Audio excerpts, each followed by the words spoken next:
से बड़ी खबर है। अमित शाह के ताबड़तोड़ बिहार दौरे पर सियासत तेज हो गई है। शाह के दौरे पर मुख्यमंत्री नीतीश कुमार का बयान सामने आया है। जेपी के गांव के लिए उन लोगों ने क्या किया है, जिसको जहां आना है आ सकते हैं। मुख्यमंत्री ने तमाम बातें कही है। सरकार बदलने के बाद दूसरी बार बिहार के दौरे पर आ रहे हैं अमित शाह। 11 अक्टूबर को छपरा आएंगे गृह मंत्री अमित शाह। बड़ी खबर पटना से इस वक्त की बड़ी जानकारी आप तक पहुंचा रहे हैं। गृह मंत्री अमित शाह के ताबड़तोड़ बिहार के दौरे पर अब सियासत तेज हो गई है। शाह के इस दौरे को लेकर अब देखिए मुख्यमंत्री नीतीश कुमार ने भी कहा है कि जेपी के गांव के लिए उन लोगों ने क्या किया है। दरअसल देखिए 11 अक्टूबर को गृह मंत्री अमित शाह जेपी के गांव पहुंचने वाले हैं और कई ऐसे कार्यक्रम है जिसमें गृह मंत्री अमित शाह शामिल होंगे, शिरकत करेंगे। इसको लेकर नीतीश कुमार का बयान सामने आया है।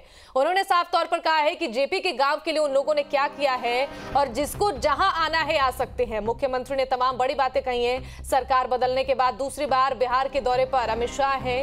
11 अक्टूबर को छपरा आएंगे गृह मंत्री अमित शाह। सबको कहीं जाने का अधिकार है सर। सब कहीं जाना चाहता है, उसको क्या कीजिएगा। जयप्रकाश नारायण जी की जयंती पर आप जा करके जेपी का जो जगह है तो भी पता कर लिए ना कि उसको हम लोग कैसा बढ़िया से बनवाएं, ये भी जान लीजिए।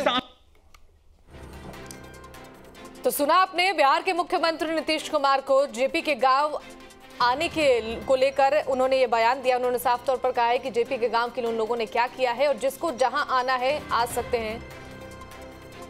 तो लगातार सियासत अब तेज होती नजर आ रही है गृह मंत्री अमित शाह के इस दौरे को लेकर। संवाददाता आदित्य हमारे साथ फोन लाइन पर जुड़ गए हैं, ज्यादा जानकारी उन्हीं से लेते हैं। आदित्य देखिए ताबड़तोड़ बिहार के दौरे पर है गृह मंत्री अमित शाह। 11 अक्टूबर को आने वाले हैं एक बार फिर से बिहार के दौरे पर। इसको लेकर सियासत तेज हो गई है।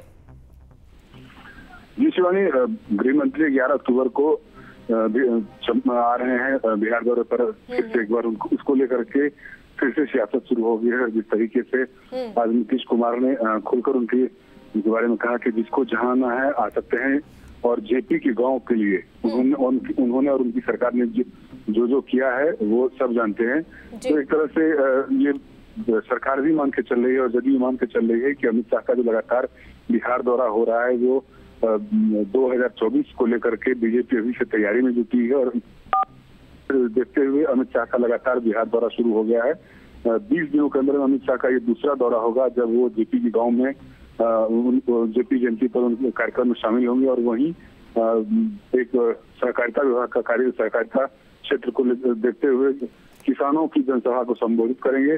तो अमित शाह के दौरे के बाद जब से महागठबंधन की सरकार बनी है और उसके बाद इस तरीके से अमित शाह ने सीमांचल का दौरा किया और अब छपरा जा रहे हैं, तो उसको लेकर के सियासत शुरू हो गई है। जेडीयू ने जिस तरीके से उनके इस दौरे को रिएक्ट किया था कि वो गीता साथ लेकर के आए और वो कसम खा करके बोले कि जो बोलेंगे सच बोलेंगे।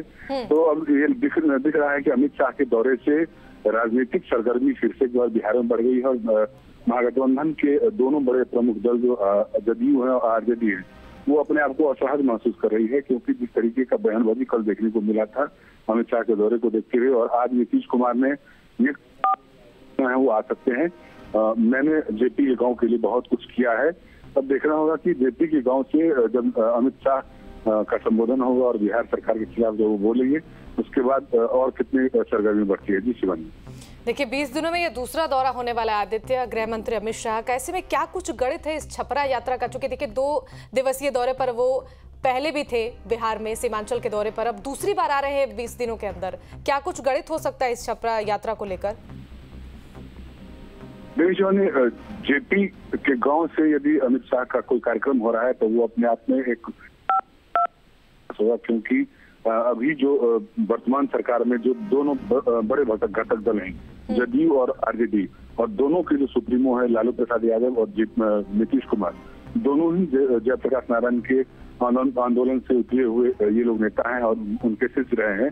और जब दोनों नेताओं का अब गठबंधन हुआ है और बाहर से कांग्रेस समर्थन दे रही है, तो क्योंकि जेपी हमेशा से कांग्रेस के विरोधी रहे हैं और कांग्रेस की सरकार को खार फेंकने के लिए उन्हें जेपी मूवमेंट भी किया था। तो अब अमित शाह का ये दौरा निश्चित तौर पे ये जरूर होगा कि कांग्रेस का जो लालू प्रसाद यादव और नीतीश कुमार के साथ गठबंधन हुआ है उसको उस एंगल से अमित शाह जरूर महागठबंधन की सरकार को घेरने का प्रयास करेंगे, क्योंकि जेपी हमेशा से कांग्रेस के मुखर विरोधी रहे हैं और आज की जो सरकार है केंद्र बिहार में वो कांग्रेस की मदद से ही नीतीश कुमार और लालू यादव की सरकार चल रही है। जी ठीक है आदित्य, आप हमारे साथ बने रहिए। बीजेपी प्रवक्ता अखिलेश सिंह भी हमारे साथ फोन लाइन पर जुड़ गए हैं। बहुत स्वागत है अखिलेश जी आपका न्यूज स्टेट बिहार झारखंड में। और देखिए सबसे पहले जानना ये चाहेंगे, चूंकि 20 दिनों के अंदर ये दूसरा बिहार का दौरा गृह मंत्री अमित शाह का होने वाला है, पहले सीमांचल और अब जेपी की भूमि में ये दूसरा दौरा उनका होने वाला है 20 दिनों के अंदर। क्या कुछ रणनीति बीजेपी की तरफ से बनाई जा रही है,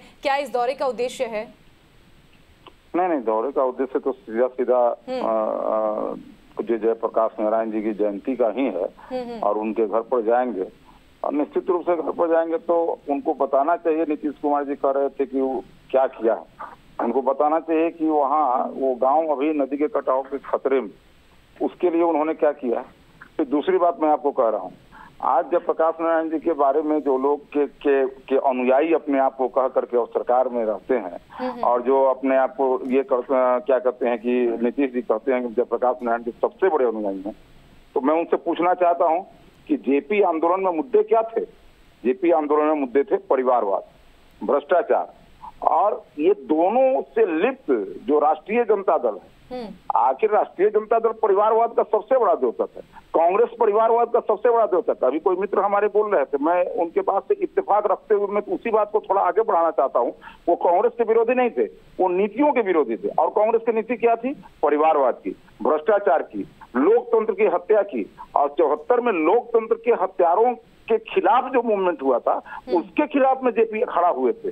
और आज जो लोग लोकतंत्र के हत्यारे हैं, परिवारवाद पर जो है सो की पार्टी चला रहे हैं, जो लोग भ्रष्टाचार में आकंठ डूबे हैं, जो बेल पर हैं, चार्जशीटेड हैं, ऐसे लोगों के साथ आप बलवहियां कर रहे हैं और आप कहिए कि जेपी के अनुयायी हैं। ये सीधा सीधा विरोधाभासी है। और मैं कह रहा हूं कि आज के परिस्थिति में ये घबराए हुए हैं। अमित शाह आ रहे हैं, ये देश है कि यहाँ कहीं 370 तो लागू नहीं है। इस देश के अंदर तो पूरा का पूरा 370 खत्म हो गया है। किसी क्षेत्र में ऐसा नहीं है कि जाने से किसी को कोई रोक सकता है। तो ये देश है, इस देश में कहीं भी कोई जा सकता है। अमित शाह इस देश के गृह मंत्री हैं और वो इस देश में आएंगे, बिहार आ रहे हैं। जयप्रकाश नारायण जी की धरती पर अगर वो जा रहे हैं तो सबसे महत्वपूर्ण बात। लेकिन जयप्रकाश जी का अपना चेला बताने वाले क्या कहते हैं नीतीश कुमार जी, बताए वो इतने 17 सालों में कई बार खिताब दिया रखा है। सवाल उठता ये है कि ये झूठे और जो क्या कहते हैं कि जो सो कि मतलब कि क्या कहते हैं कि ये ओरिजिनल इनके जो सो अनुयायी नहीं है। ये लोगों को धोखा दे करके, उनके नाम पर धोखा दे करके सत्ता चलाने वाले लोग हैं। और आज नीतीश कुमार जी अपने कुर्सी माने केवल लालच में और मगर लालच में जाकर के वो उनके साथ बैठे हैं, प्रधानमंत्री बनने के लालच। जी ठीक है अखिलेश जी, लेकिन देखिए नीतीश कुमार ने एक पॉइंट और मैं आपको बताता हूँ। जैसे जयप्रकाश नारायण जी ने इस देश के अंदर परिवर्तन का एक युग उनके द्वारा शुरू किया गया और उन्होंने देश के परिवर्तन के लिए कुर्सी को लात मारी। और जिसके लिए कुर्सी सबसे बड़ा प्यारा है, कुर्सी के लिए जो कुछ भी कर सकता है, नैतिकता, चरित्र और ये नीतियों की बलि चढ़ा सकता है, वैसा व्यक्ति और जयप्रकाश नारायण जी का चेला अपने आप को बताता है, तो ये क्या मतलब, ये तो मजाक है। ठीक है अखिलेश जी, आप हमारे साथ बने रहिए। जेडीयू प्रवक्ता नीरज सिंह भी हमारे साथ फोन लाइन पर जुड़ गए हैं। नीरज जी, बहुत स्वागत है आपका न्यूज स्टेट बिहार झारखंड में। और देखिए जिस तरीके से दूसरी बार दौरे पर हैं बिहार के, 20 दिनों के अंदर गृह मंत्री अमित शाह और अब जेपी के गांव से हुंकार भरने वाले हैं, यानी कि बीजेपी के मिशन बिहार की अब सियासी हलचल कहीं ना कहीं तेज नजर आ रही है। क्या कहना चाहेंगे नीरज जी आप?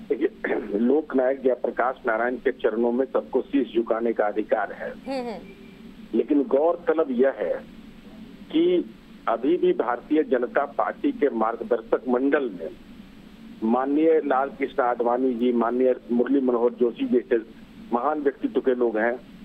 अगर उनको भी साथ में लेके आते तो बेहतर होता। साथ ही साथ चूंकि जेपी आंदोलन जिस समय लोकनायक जयप्रकाश नारायण के नेतृत्व में आंदोलन हुआ, जो मैंने देखा है माननीय अमित शाह जी का बायोडाटा, उसके हिसाब से उनका 10 वर्ष उम्र था। और आपको स्मरण होगा कि जेपी आंदोलन की शुरुआत गुजरात नवनिर्माण आंदोलन से हुआ था, नवनिर्माण मंच से, वहीं से शुरुआत हुई थी जेपी आंदोलन का। तो उस समय भी हमको लगता है कि आदरणीय प्रधानमंत्री जी भी उसमें, हमको नहीं लगता है कि बहुत सक्रिय थे। तो बेहतर यह होता कि जो वहाँ काम हुआ है लोकनायक में के सिताबदियारा में जो जन्म स्थान है, साथ ही साथ जो उनके मार्गदर्शक मंडल में अभी राजनीति में वो लोग सक्रिय हैं, उनको बेहतर लेकर के आते तो और अच्छा लगता। और साथ ही साथ हम अनुरोध करेंगे कि अगर सार्वजनिक सभा को संबोधित कर रहे हैं तो पूर्णिया वाला गलती मत दोहराइएगा। इस बार जरूर गीता को हाथ में रखिएगा और गीता को हाथ में रख के कहिएगा कि जो भी बोलेंगे वो सच बोलेंगे और पूरा रिसर्च बेस्ड बोलेंगे। अखिलेश जी भी बने हुए हैं हमारे साथ। अखिलेश जी, सुना आपने नीरज जी को, इस बार साफ तौर पर कहना है कि गीता लेकर आइएगा और जो भी कहिएगा सच कहिएगा, गीता की कसम खाकर। क्या कहना चाहेंगे आप? हम तो कहेंगे कि बिना गीता के भी नीतीश कुमार जी कुछ सच को बोले और ये बता दें कि अभी झूठ बोल रहे हैं कि पहले झूठ बोल रहे हैं। अब ये बता दें कि ये जो बिंदुवार उनसे तेजस्वी जी से जो मांगे थे, प्रश्न किए थे, वो उस समय जो उनको भ्रष्टाचारी बताए थे वो झूठ बोल रहे थे कि अभी झूठ बोल रहे हैं। बिना गीता के ही कहते उनको कुछ तो बताना पड़ेगा ना कि हाँ उस समय हम झूठ बोले थे, नहीं तो अब झूठ बोले। दूसरी बात मैं आपको बता रहा हूँ कि हमारे जैसा कि उन्होंने कहा, हमारे नीरज भाई ने अभी कहा है कि गुजरात से आंदोलन शुरू हुआ था तो गुजरात आज ठीक हो गया, गुजरात भी बिहार बनेगा। चंपारण शुरुआत करके, हम लोग चंपारण के लोग हैं तो थोड़ा कभी कभी इसकी भी बात मैं करता हूँ। तो उस समय हम लोग चंपारण में थे तो ये नारा लगा देते कि गुजरात भी बिहार बनेगा, चंपारण शुरुआत करेगा। छोड़िए शुरुआत चाहे जो करे, लेकिन गुजरात बिहार बनेगा, ये बात तय है। और नीरज भाई ने शायद कहा कि गुजरात से आंदोलन शुरू किया था तो गुजरात की तरह बिहार में भी कमल फूल खिलेगा, इसमें कहीं दो मत लगा। दूसरी बात कि सीमांचल में उन्होंने जो किया था उसका परिणाम सीमांचल में दिखेगा और छपरा में जो किया था इसके करेंगे, इसका भी परिणाम दिखेगा। जनता भारतीय जनता पार्टी के साथ है और मैं निश्चित रूप से कह रहा हूं कि आज जनता यह बात देख रही है कि कुर्सी के कारण जो राजनीतिक अस्थिरता बिहार के अंदर हुई है, इस राजनीतिक अस्थिरता का परिणाम यह है कि बिहार का विकास बाधित हुआ है। ये सबसे महत्वपूर्ण बात है और इसलिए हम सबको यहाँ कंसंट्रेट होना चाहिए। और दूसरी बात है कि जयप्रकाश नारायण जी के सपनों का बिहार तब बनेगा जब परिवारवाद और भ्रष्टाचार से मुक्त यहाँ सरकार रहेगा। और इसी मुद्दे पर हम नीतीश कुमार जी के साथ थे और आज हमको जनता को ये लग रहा है कि भारतीय जनता पार्टी ही ये कर सकती है। नीरज जी क्या जवाब देना चाहेंगे? परिवारवाद और भ्रष्टाचार का आरोप लगा रहे हैं अखिलेश सिंह। मुझे कहना बिल्कुल बिल्कुल मैं आपके माध्यम से जानना चाहता हूँ कि सीबीआई एक एजेंसी है। 2017 में IRCTC का मामला आया, क्या यह सही है कि चार्जशीट हो गया था? क्या यह सही था कि चार्ज फ्रेम हो गया था? तो आखिर अक्टूबर 2022 तक उस केस का ट्रायल क्यों नहीं प्रारंभ हुआ? अगर आपके पास साक्ष्य सीबीआई के पास है। दूसरा सवाल मेरा है 2004-05 में जो बातें आई थी, आज 18 साल हो गए। क्या 18 वर्ष में सीबीआई इतनी सक्षम नहीं है? 5 साल में इतनी सीबीआई सक्षम नहीं है कि? और माननीय सुशील मोदी जी राज्यसभा में उस कमेटी के चेयरमैन हैं। अभी उन्होंने रिपोर्ट दिया है चंद महीने पहले। उस रिपोर्ट में कहा है कि सीबीआई को अपना कैडर नहीं है।